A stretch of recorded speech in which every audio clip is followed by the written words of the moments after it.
Good evening, ladies and gentlemen. How we doing? Spectre here for another little late night fireside chat. Got a few things to discuss here this evening. A couple, 2, 3, 4 articles or so. A couple pieces to make you think a little bit. So gather around the fire. Get your blanket, cold winter night. A little hot chocolate, little coffee, hot toddy, whatever it is. Sit back, relax, and we'll get right into it. Looks like we're up across the board here. We got YouTube up, alright, Twitch, D-Live, Tiger Network, all you guys, good. There we go. Alright, so tonight, first article I want to kind of highlight here is Big Tech, Big Brother, and the End of Free Speech. Article came by way of Real Clear Politics the other day. Of course, you look at the landscape playing out before us, you can quickly see where this is headed. And of course, if you've been with myself and any discussions whatsoever, you know, talk quite a bit about 1984 and Aldous Huxley and the like. This is no different.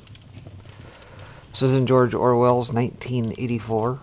Members of the Outer Party of Oceania engage in the 2 minutes hate ritual against Emmanuel Goldstein, who is supposed to be the enemy of the people, but may actually just be a fabricated symbol to distract the people from their real enemy, Big Brother. And Nancy Pelosi's 2021, members of the Democratic Party engage in the 2 hours hate against Donald Trump, who is supposed to be the enemy of the people, but may actually just be a fabricated symbol to distract the people from their real enemy, Big Tech. 2 hours of hate, or debate, was held in the House of Representatives last Wednesday for the avowed purpose of removing a President of the United States. That's all it took. 2 hours. That should tell you everything you need to know about the state of quote-unquote democracy, I'm using air quotes, in our country. More time is routinely spent on picking wallpaper. But, let's face it, most families wouldn't trust Congress to pick out wallpaper for their living room, so why should we trust these self-appointed moral arbiters to pick our president? Well, we don't. Not all of us. Rep. Doug LaMalfa, a Republican representative from California, put it plainly in his 90-second speech when he said the second annual impeachment of Donald Trump, quote, isn't really about actual words spoken at a rally. No. This is all about the unbridled hatred of this president by Democrats. You use any extreme language in any process to oppose the core of what he has really fought for. You hate him because he is pro-life, the strongest ever. You hate him for fighting for the freedom of religion. You hate him for Israel. You hate him for defending our borders. You hate him for putting America first. End quote. They certainly shouldn't hate him, or impeach him, just for telling a rally crowd that everyone here will soon be marching over to the Capitol building to peacefully and patriotically make your voices heard. But that's what they did, in 2 hours. And before they ever got around to impeaching Trump, they deplatformed him with stunning suddenness. Trump went from the most powerful man in the world to a cornered, desperate fugitive. Twitter, Facebook, Instagram, Google, they all came for him. Most importantly, they came for us. Everyone who sided with the president, everyone who agreed with the president about the questions of election fraud, we're all now guilty by association. And Big Tech has turned its sights on all of us. Are you now, or have you ever been a member of the Communist Party? Those were the words that terrified millions of Americans in the 1950s, when Joe McCarthy and other senators tried to purge the United States of what they considered a subversive movement designed to overthrow the government. In that case, of course, it was conservative senators, both Democrat and Republican, who were trying to expose what they called a communist conspiracy. In their zeal to protect the nation, They trampled on the civil liberties of individual Americans and tried to strip them of their jobs, their reputations, and in some cases, their very freedom. What was the crime most of those Americans had committed? They'd either attended a meeting of the Communist Party, donated money to the Communist Party, or signed a petition on behalf of the Communist Party. In other words, they had exercised their First Amendment rights of speech and assembly. They had used their own minds and reached unpopular opinions. That was all it took for McCarthy to try to ruin their lives. Apparently, the American left never forget what was done to them, and now that they have achieved absolute power, it looks like they want revenge.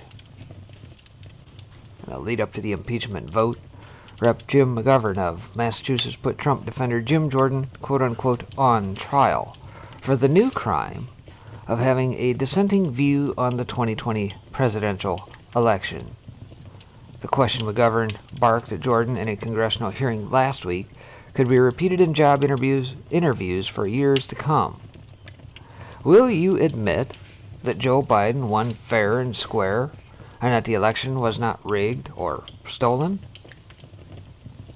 And I guess I'll pause right there and suggest that that is being replicated and repeated amongst the pundits, because I think even Rand Paul was asked that very same question by George Stephanopoulos here in recent days. That's the new communism, folks. Beware. Jordan avoided a direct answer, but of course he and millions of other people don't believe that Biden won fair and square. In a free country, they could say so, but in Pelosi's 2021, you can say so at your own risk. To begin with, you can lose your Twitter account or your Facebook account, but who's to say that you won't lose your bank account next? China has a social credit system that deprives citizens of certain rights if their score falls below a certain level of acceptability, meaning if they don't follow the party line in their thinking and their public persona. You might lose your job. You might be denied a ticket on a train or a plane. The only recourse is to do what the party tells you to do, even if it means accepting that 2 + 2 = 5. Now, in modern America, we are precipitously close to duplicating the monolithic control of information that Orwell predicted in 1984, and that the Chinese Communist Party has perfected. In the last 2 weeks, we have seen the power of big tech unleashed mercilessly.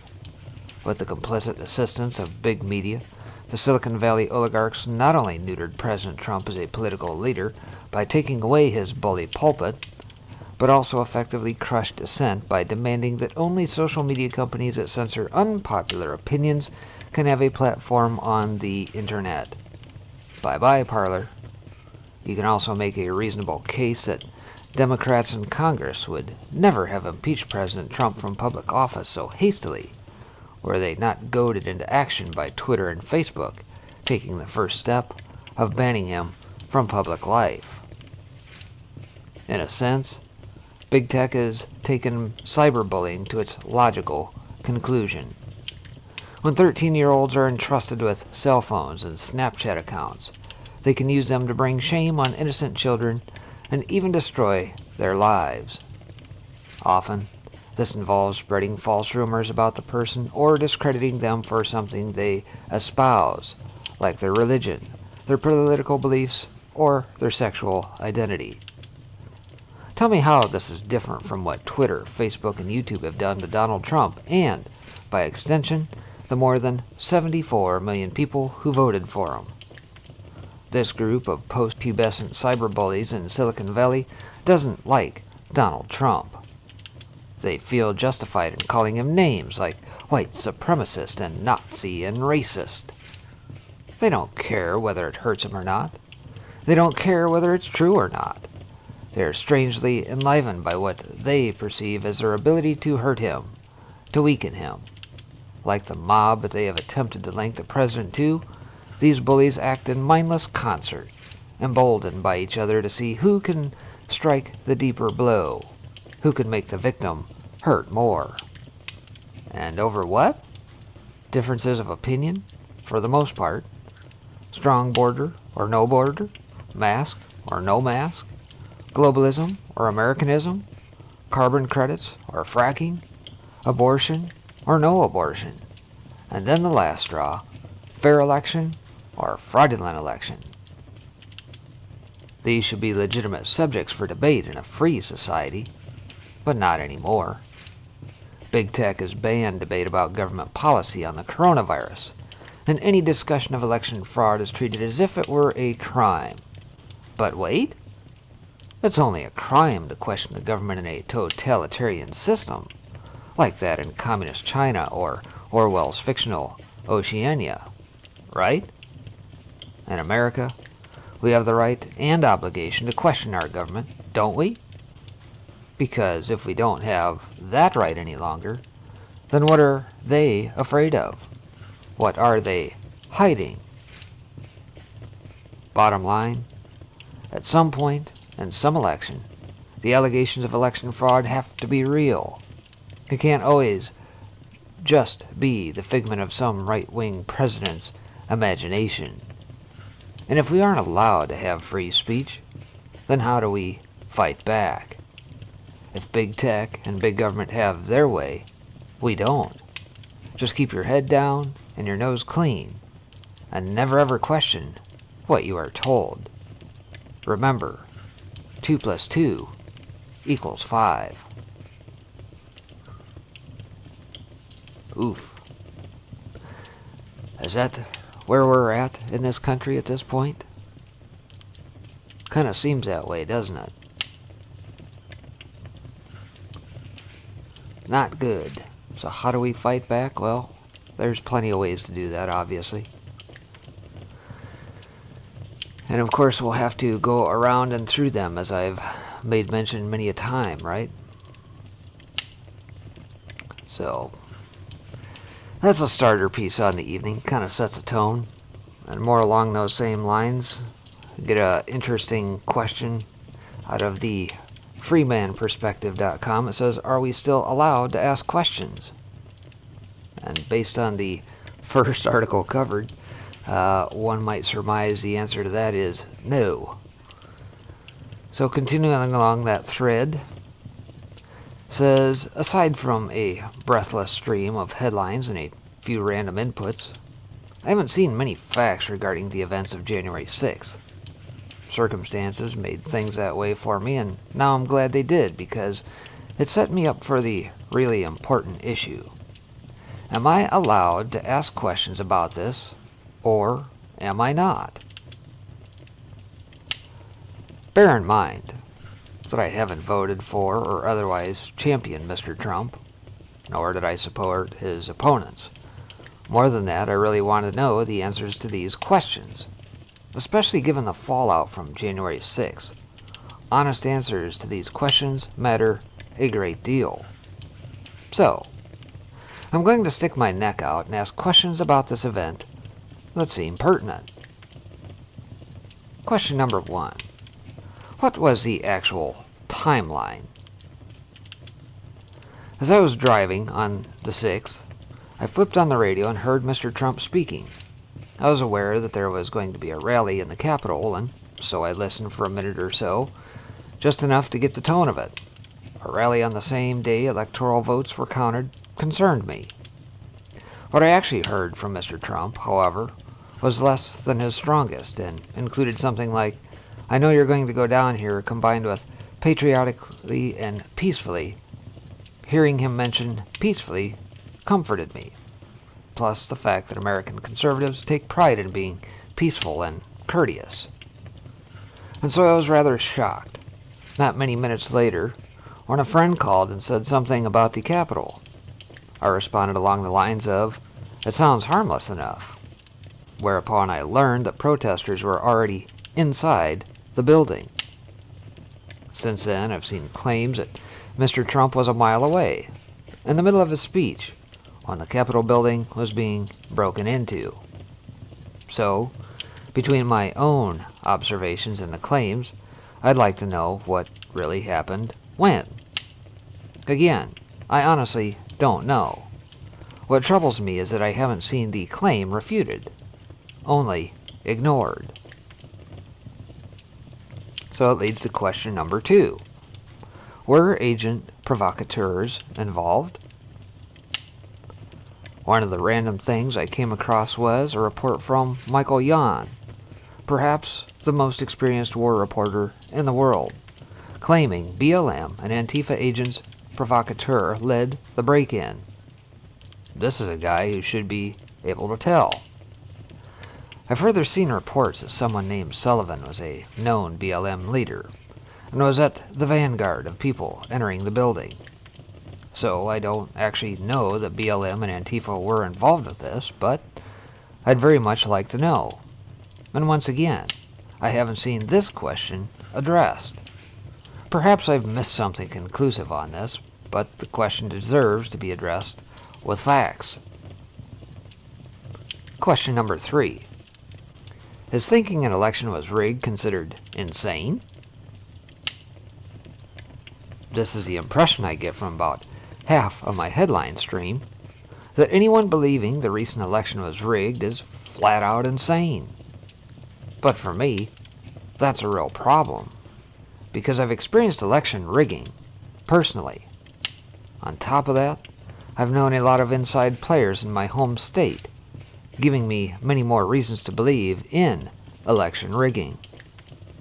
That's not proof that the November election was rigged, of course, but it's clearly a reason for me to take seriously the possibility.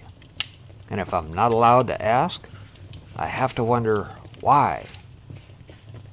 As best I can tell, none of the loud voices, news networks, etc., have analyzed what has been claimed as evidence. Again, I may have missed something, but I simply haven't seen it. So far as I know, the courts have never examined it. They got rid of the cases or on procedural grounds in every case, I recall. Nor did Congress. The quote-unquote insurrection interrupted that, after which it was ignored. That sounds very convenient to me, but again, I could have missed a lot. So again, I'd like to know, is such a question permissible, or will I be punished for asking it? Question number 4. Aside from trespassing and a few broken windows, what harm was done? So far as I know, the answer is not much, though I may have missed something. A lady named Ashley Babbitt was shot and killed, but she was killed by the police, not the protesters. And details about other reported deaths are spotty. So I think my question is valid. Several hundred politicians were inconvenienced, of course, but that's hardly a major issue. A congressional baseball team being murderously shot up not too long ago was a big deal, but that came and went with almost none of the fanfare and fallout we've seen since January 6th. So again I ask, precisely what harm was done? And I ask especially because I've seen words like sacred applied to this, and to me that reeks of idolatry and dogma, the opposites of reason and proportion. Question number 5. Where are the civil libertarians? I'll admit this one rather ticks me off. Tens of thousands of people have been ejected from the public square, not because they caused actual harm, but because someone thinks they're part of an insurrection. Bear in mind that almost none of these people were anywhere near Washington, D.C. on the 6th. All they did was to fall within some algorithm produced by a surveillance capitalism company, Google, Facebook, Twitter, etc. I further heard that people have lost jobs and financing in precisely the same manner. They had nothing to do with the event, but were somehow associated with it. Either that's a witch hunt, or there's massive indirect evidence against all these people, and it sure doesn't seem like that's the case. Since when do we impose penalties for insurrection without a serious finding of fact. And Ron Paul, for goodness sake, he's a congenially polite doctor, now old and retired. Disagree with him all you like, but to eject him from the public square is naked thuggery. So again, I ask, where are all the civil libertarians? They're absent without leave, as best I can tell. Either that, or it was always a charade, and their high-sounding rhetoric was just sucker bait for the rubes. If these things can't be asked, here's where the rubber meets the road. If we cannot ask these questions, confident that we'll be met with reason and proportion, we're living in a tyranny.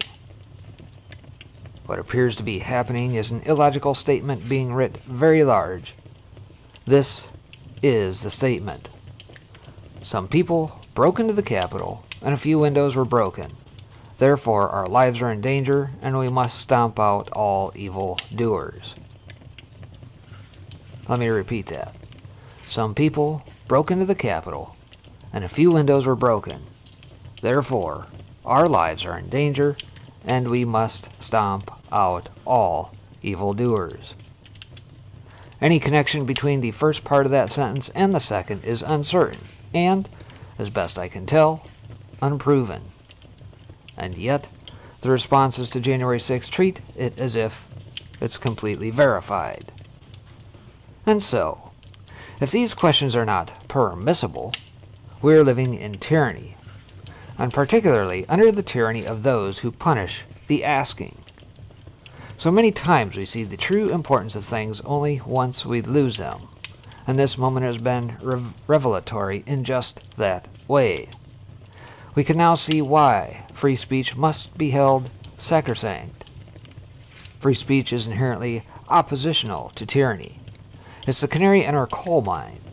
When we see free speech abandoned and punished, we can be certain that tyranny is upon us.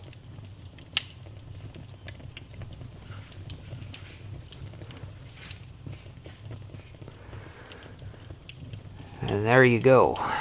A little article by Paul Rosenberg over at freemanperspective.com. And it sure seems that that is indeed the case, that we cannot even ask those questions. That all of a sudden, because of what happened on the 6th, we're now guilty just by association. Very troubling indeed. So another interesting article graced my feed in recent days. Out of Max Slavo's shtfplan.com. Talking about cults. Cult. Government is now the new religion? The question he asks. Apparently there's a new magazine cover on the Jacobin that they're highlighting here. It says a new magazine cover of the Jacobin is striking a nerve after it appears that the magazine is saying the government is now God and our religion, to be worshipped. It sure begs the age-old question, who do you serve? If we are ever to be free, we have to remove our consent. That goes for those who worship Trump as the Messiah as well, and there were plenty. We should have never allowed ourselves to see each other as slaves to the ruling class, submitting to democracy, which is mob rule, and letting others have power over anyone else for any reason. Our inability to take the moral high ground has led us to this point in history. Government is now your God, like it or not. Describing Trump supporters as a cult has become a trope among his Democratic critics, which seems ironic considering how the very same crowd in the past 4 years tended to invest emotionally in whoever they hoped would end Trump's presidency. Special counsel Robert Mueller probably received the lion's share of the prayers, though figures like ex-FBI Director James Comey or even Trump's fixer-turned-critic Michael Cohen basked in some limelight. And that was a quote out of RT. Here's the cover of the magazine in its entirety for you to have a look at. And I'll go ahead and just drop the link out in chat. You guys can take a peek at it, see what you guys make of it. But it obviously very troubling, kind of depicts Biden as this messiah-like figure with the yellow halo around his head, a couple tweeting birds and that off to the side, and everybody revering him. Kind of a sick display. Biden's larger-than-life, bare-chested figure is shown surrounded by holy spirits of Twitter and saints. The latter includes kneeling Democrat leaders in the U.S. Congress. Dr. Anthony Fauci, fawning journalists, and manager-class devotees eagerly consuming the Holy Scripture from what is probably the latest Barack Obama memoir. The former president himself is shown as a six-winged seraphim, bracketed by the likewise angelic Hillary and Bill Clinton, with the trio gazing benignly from the heavens. A crowd of mask-wearing suburban laymen on Earth celebrates Biden's ascension. A pair of Reaper drones complete the picture, providing a clear hint for the doubtful that the image should be taken with a grain of salt. Again, another quote out of RT. Jacobin had the tweet out, says, Biden, our time, out soon.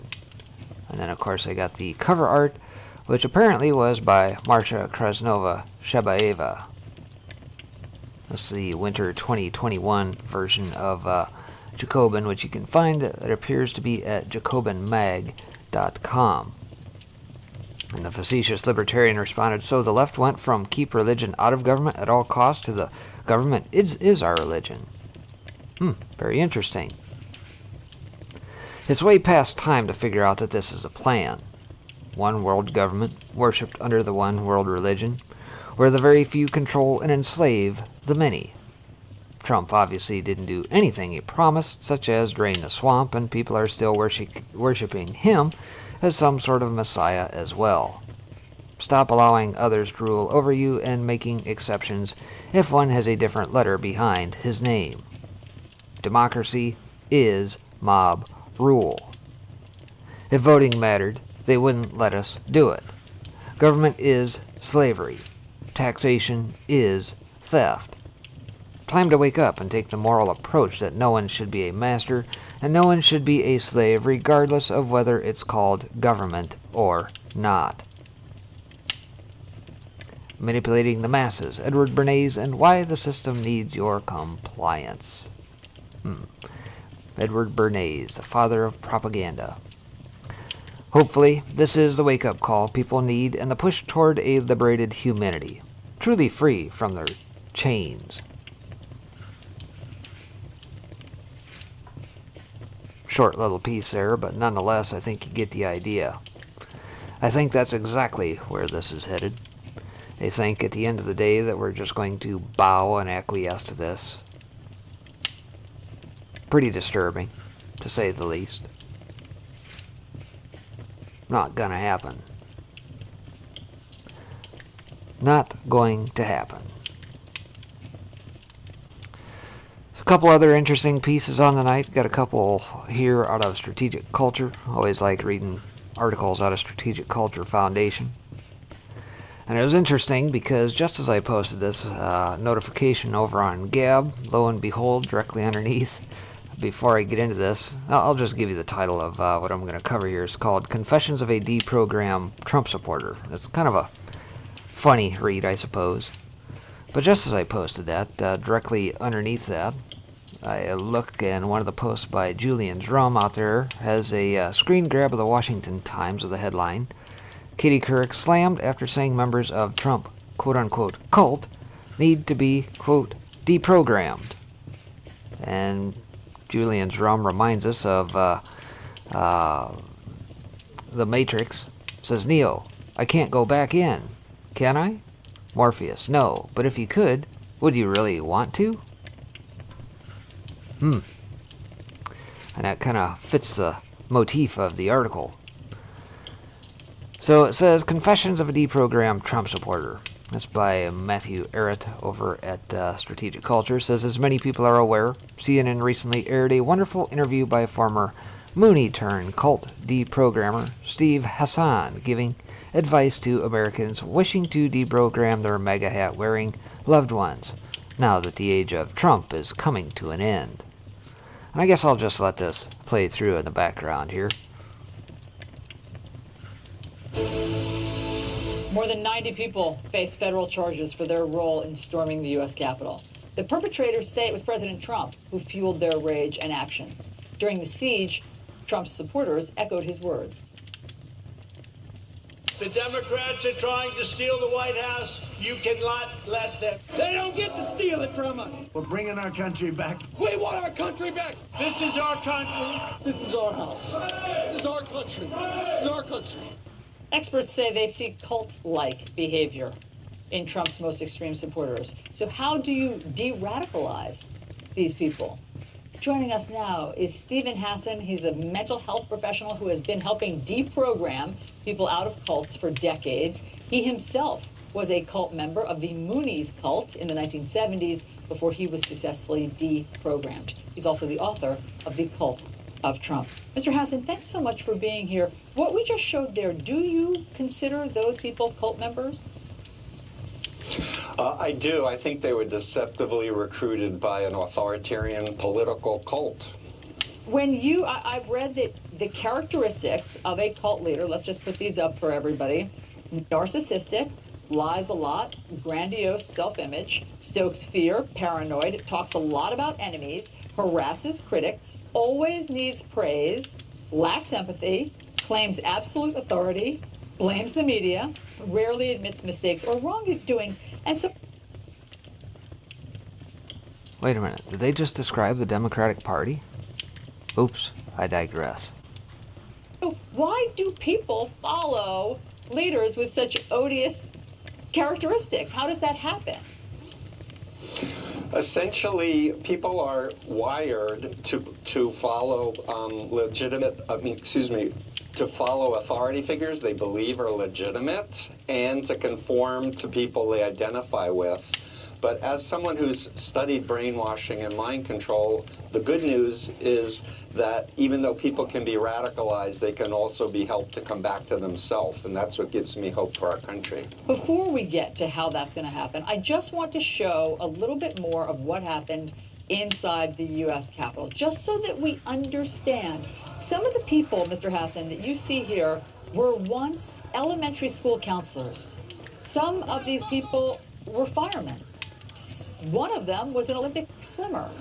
How is it that they lose control of their own sort of judgment and that a cult leader, or in this case, President Trump, takes over their mindset and allows them to risk their lives for him? So in studying all the thought reform brainwashing models, I've developed a BITE model of authoritarian control, and it basically talks about controlling behavior, information, thoughts, and emotions to create a new identity that's dependent and obedient. And this is a radical personality change in the mental health literature in the APA DSM-5. It's called a dissociative disorder, questioning of identity. And the bottom line is all of America needs programming because we've all been negatively influenced by Donald Trump. But for the people who were willing to go in there, storm the Capitol, how did they radically change their personality? What was it? What tool was it President Trump used? Oi, oi, oi. This is absolutely ridiculous. Deprogramming from Trump? How about a little deprogramming from the Mockingbird media and their lies? But hey, again, I digress. To get them to do that? So I need to say that in 1974, I was fasting for Richard Nixon during Watergate. I was programmed to believe that democracy was satanic and God needed to take over America. And I saw people from my cult. Sean Moon brought a busload of people to D.C. So I could have been there if my family hadn't cared enough to rescue me. Oh my gosh. I mean, so you know what you're talking about, but again, help us understand what turns it. What made you do that? And I think that's about enough of that. I think this thing will go on for about another 3 minutes or so. I'll drop the link out. You guys can check this Twinkle Toes out at your leisure, nonetheless. I was fortunate enough to have read Hassan's book and had the loving scrub brush of truth wash my brain of all its formerly pro-Trump sympathies, and can honestly say that I am most certainly better off for having left those old delusions in the past.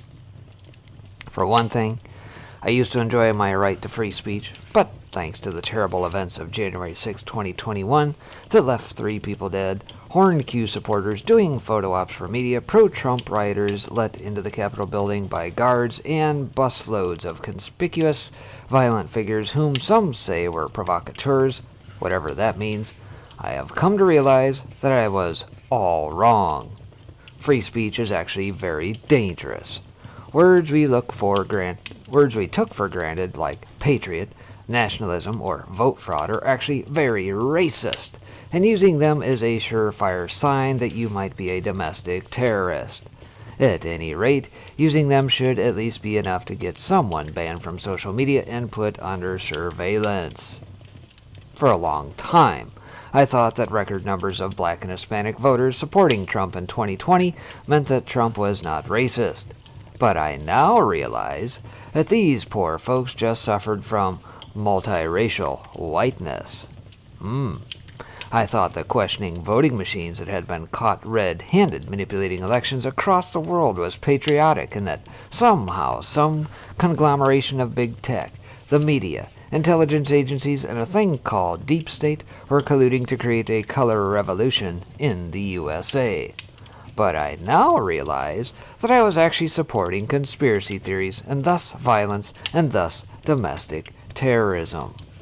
I was so far gone that my pre-programmed self was actually persuaded in the crazy idea the depopulation agendas hid behind the cover of a Great Reset agenda, concocted by a shadowy elite of sociopathic oligarchs. I have now learned that this was either a very silly conspiracy theory, the result of my own delusions, or if it was true, then I can say at least with certainty that it is all for my own good. The truth that I have now come to discover is that free speech has just gone too far. This practice has reached its limits, and Twitter's legal executive, Vijaya Gadde, is absolutely right. Social media should do its civic duty and extend its censorship of dangerous thoughts to citizens and political officials outside of the USA in order to protect the world from itself. If other world leaders are worried about this new truth, then they should seriously do some soul-searching and learn to think differently. The old me is long gone, and now all I can say is, thank God, Joe Biden has found himself in the position of the leader of the free world at the historic moment of change. For a while, it was looking like Donald Trump would actually stop forever wars and unite the U.S. military's involvement untie the U.S. military's involvement from the CIA. That white supremacist actually came precariously close to destroying the foundations of globalization that many enlightened billionaires had put decades of energy into organizing. First, destroying Obama's Trans-Pacific Partnership, then the Paris Climate Accords, and then he had the nerve to scrap NAFTA itself by giving nation-states a say in economic affairs. He even committed the sin of criticizing NATO itself, the very foundation of Western collective security from the obvious threats of Russia and China. He called for insane things like bringing back manufacturing to the USA, restoring protectionism, and make space exploration and Arctic development a priority for the nation. And everyone knows that this is all so 1963. But now the disturbance is over, and the age of Biden has arrived. Joe Biden is a man who understands what liberal values and the rules-based order are really about. He was wise enough to get onto the unipolar bandwagon before it was popular by drafting the 1994 surveillance bill that John Ashcroft later used verbatim for the Patriot Act after 9/11. He was smart enough to know that Wall Street couldn't lead America into the 21st century as long as Glass-Steagall was in place, and voted for its repeal in 1999. He was one of the loudest supporters of NAFTA, which helped reduce carbon emissions drastically by exporting dirty industrial jobs overseas where they should be. He also gave the credit card companies the political support they needed to stop citizens from abusing their generosity, which went a long way to help Americans build character and take responsibility for their short-sighted consumer decisions. After 9/11, Biden also brilliantly supported the invasion of Afghanistan and Iraq, who may not have had anything to do with 9/11, but at least showed the terrorists who's boss. Unlike those cultish, trumping fascists, Biden was courageous enough to proclaim, even before the horrible insurrectionary riots of January 6th, that a new Patriot Act/domestic terror bill would be needed to purge a republic of dangerous terrorism and the insidious thought crimes which spread doubt in honest elections, and distrust in the benevolent political structures leading the Western world. Thinking people know that thought does sometimes cause action, and if we want to truly remedy wrong actions like the riots of January 6th or dangerous COVID denialism, then we should most certainly take the battle to the realm of the mind. The brilliant Steve Hassan even recognized this reality in his Clown News Network interview when he said that the bottom line is all of America needs deprogramming because we've all been negatively influenced by Donald Trump. Sure, some people think that the 46 deaths and 32 riots caused by Antifa and BLM over the past 6 months might qualify as domestic terrorism, but that's only because they are infected with racist wrongthink and don't realize that these groups were just fighting against fascism and racism. Certainly, the first 100 days after Biden's inauguration will be inspired. Already, Biden has made commitments to sign the USA back onto the legally binding Paris Climate Accords to help us win the war against climate, and has shown the good sense to reverse Trump's disastrous decision to break the anti-China TPP in 2016. Biden always said he would renegotiate the TPP in order to hold China accountable, and everyone knows Trump's selfish decision only helped China by freeing up its neighbors to work together on the BRI, or the Belt Road Initiative. If only Trump hadn't killed TPP, then the 14-nation-strong Regional Cooperation Economic Partnership, which China just finalized, would never have happened. Most importantly, our benevolent overlords, who meet at Davos every year, are happy once more, and have even kicked off Biden's inauguration with a special celebration entitled the Davos Agenda, running from January 25th to the 29th. According to the World Economic Forum, this event will, quote, mark the launch of the World Economic Forum's Great Reset Initiative and begin the preparation of the special annual meeting in the spring. Each day will focus on one of the 5 domains of the Great Reset Initiative. The USA's new special envoy on climate, John Kerry, captured the excitement of this wonderful moment perfectly when he said, "The notion of a reset is more important than ever before. We're at the dawn of an extremely exciting time." According to the Great Reset architects, this is definitely the right idea.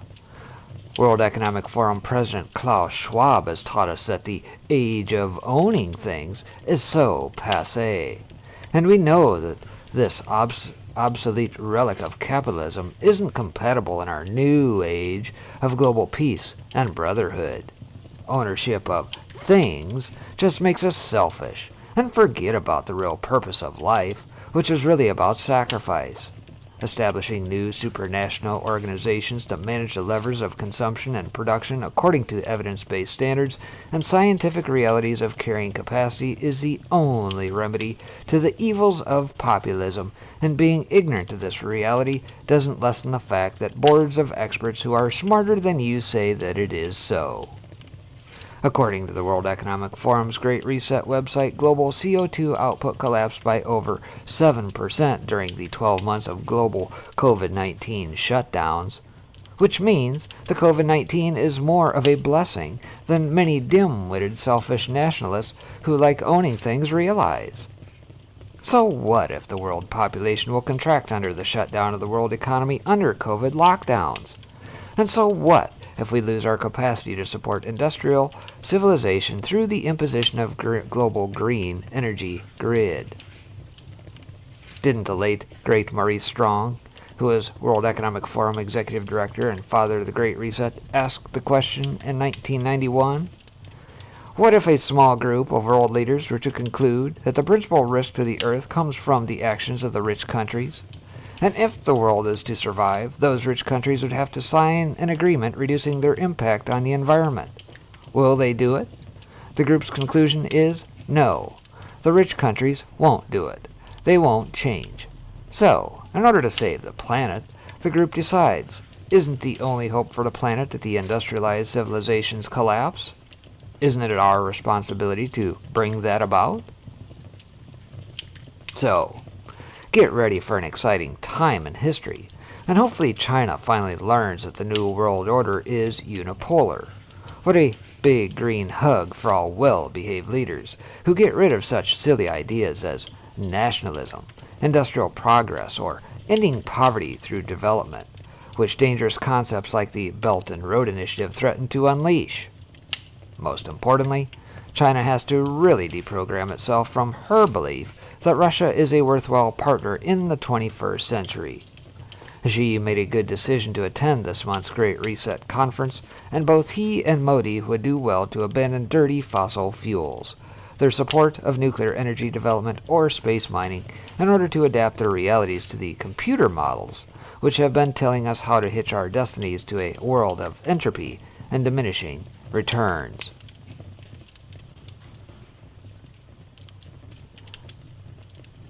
And if you'll note, the reading of that has a hint of sarcasm built in, of course. But that's exactly what they want to lay out. This is the new normal, folks. COVID, the election, the Great Reset upon us. And they've got their guy in to get the job done. And last but not least, again out of Strategic Culture, Robert Bridge had this as the disuniting of America is now inevitable under Joe Biden and the radical left. Says Joe Biden will ram through warped liberal social experiments masquerading as credible, time-tested programs designed to stabilize the nation. So it was a stark image never before seen in Washington, D.C., and one that bodes ill for the future prospects of the country. A lockdown Capitol, ringed in barbed wire, with 25,000 troops encompassing the Capitol building, provided a surreal backdrop to Joe Biden's inauguration as the 46th POTUS. The excuse Democrats have provided for turning the citadel of democracy into a maximum security prison is not due to a growing distrust with the electoral process, nor was it blamed on the spectacle of the mainstream media and big tech silencing the voices of exactly one half of the U.S. electorate, up to and including that of the now former President Donald J. Trump. No, to suggest such irrational things would attract howls of conspiracy theory from the liberal gallery. Thankfully, we have Silicon Valley fact-checkers and corporate media commentators to lead us to the Valley of Truth, which informs us that all those Trump insurgents who invaded the Capitol building on January 6th were motivated by pure evil intentions, rooted in racism, sedition, and white supremacist ideology. And as HRC suggested during an off-the-rails interview with Speaker of the House Nancy Pelosi, Trump and his motley crew of deplorables may have taken their marching orders from none other than Vladimir Putin himself. Who needs fiction writers these days when we have the Democratic Party? Posobiec tweeted this out, says, "Good evening. Nancy Pelosi and HRC are calling for a 9/11 commission on conservatives to declare them agents of Russia." Dating back to the 18th of January there. Says conservatives need to come to grips with the realization that they are not dealing with rational people who will be willing to engage in cool-headed discussion and debate. Despite a full sweep of the political landscape, the left remains consumed by a collective fit of rage, hysteria, and raw emotion that shows no sign of abating. Why? Partly due to political immaturity in the ranks, and partly because victory for the left no longer means victory at the polls. These fanatics, for that is really what they are, will not rest easy until the political opposition is shorn of its voice and representation. In other words, when it is a completely and unequivocally obliterated. And given the political proclivities of big tech and big media, those dreams are dangerously within reach. Unless the right is able to essentially build its own internet architecture to bypass the left censorship machine, they will eventually go the way of the dinosaurs as a political force. In the meantime, Joe Biden, or whoever will be pulling his strings, will ram through warped liberal social experiments masquerading as credible, time-tested programs designed to destabilize the nation. Of course, they are nothing of the sort.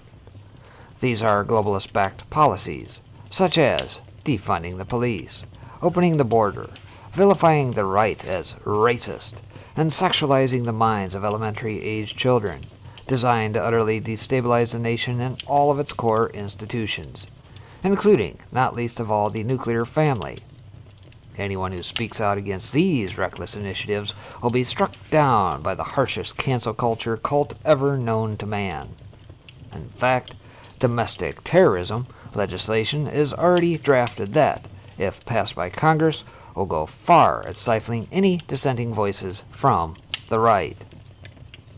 The very first line of the proposed legislation, entitled Domestic Terrorism Prevention Act of 2020, which was conveniently prepared just weeks before the Capitol riots erupted, states that white supremacists and other far right-wing extremists are the most significant domestic terrorism threat facing the United States.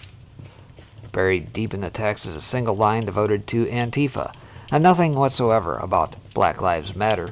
Yet these groups were responsible for torching and looting a swath of destruction across the United States following the death of George Floyd during an arrest by a white police officer. And of course, can't go too far without highlighting an Alexandria Occasional Cortex tweet talking about Martin Luther King Jr.'s celebration, remembrance that we do on January 15th, 1929 to April 4th, 1968. ICE kicked the tweet out. Says, today we honor Dr. Martin Luther King Jr.'s message of hope, justice, and equality, to which he responds, abolish ICE. Days before Biden's ironclad inauguration, the media was out in full force propagating the notion of a connection between right-wing Trump supporters and, wait for it, terrorist groups like Al-Qaeda. I did see a similar dynamic in the evolution of Al-Qaeda in Iraq, where a whole generation of angry Arab youth with very poor prospects followed a powerful leader who promised to take them back in time to a better place, and he led them to embrace an ideology that justified their violence. Retired Army General Stanley McChrystal, the former head of Joint Special Operations Command in Iraq and the commander of all U.S. and Allied troops in Afghanistan, said in an interview, "This is now happening in America." So there you have it. Straight line from the horse's mouth. The deplorable right in the United States is almost on par with the same guys who carried out the terrorist attacks of 9/11. Needless to say, with such outrageous comments making the rounds, there was little chance of a balanced message from Joe Biden's inaugural speech with regards to the myriad problems now stalking America. Indeed, the address was top-heavy with warmed-over cliches about unity, as well as references to racism and inequality. After 4 years of groundless rhetoric about racist Trump supporters, yet no other conservative president has been so successful at attracting members of the black and Latino community to the Republican standard than Donald Trump, it was only natural that Biden would allude to a rise in political extremism, white supremacy, domestic terrorism that we must confront and we will defeat. coming just days after the riots at the Capitol building by Trump supporters, which the hapless mainstream media has been at great pains to label a racist event. The message made it amply clear for whom the bell tolls.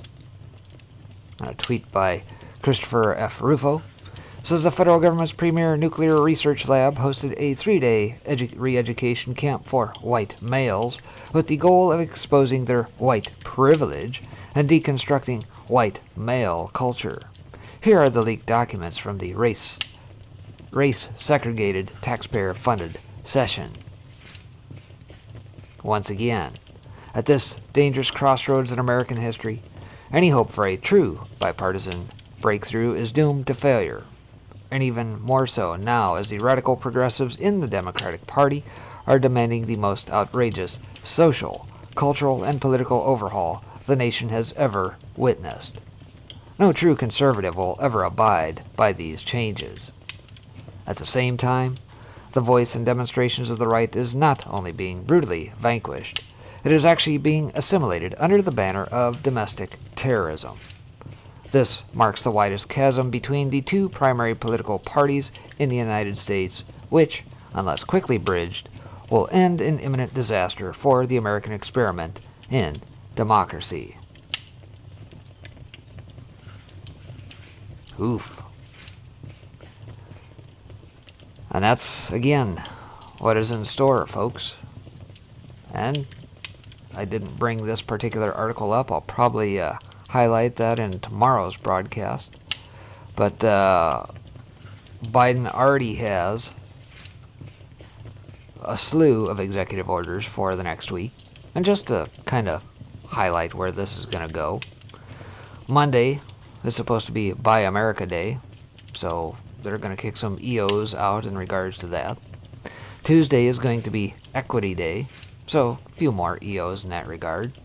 Wednesday will be Climate Day, and Thursday, Healthcare Day.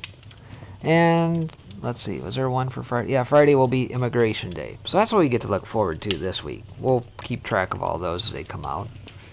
And yes, the 17 Anethony kicked out on day one are making their way over to the Federal Register.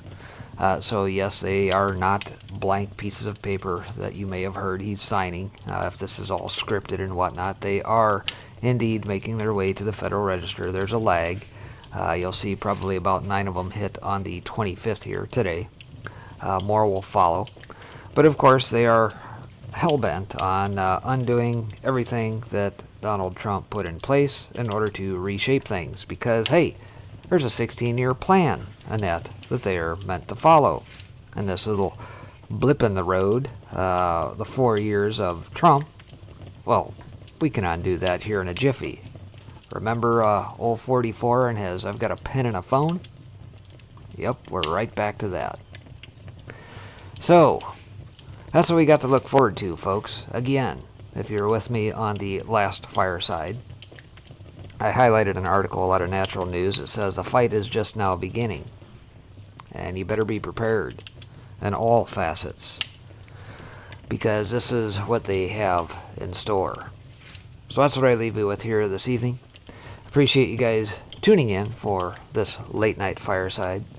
And we'll be back here again shortly with more to come. Take care. God bless everybody.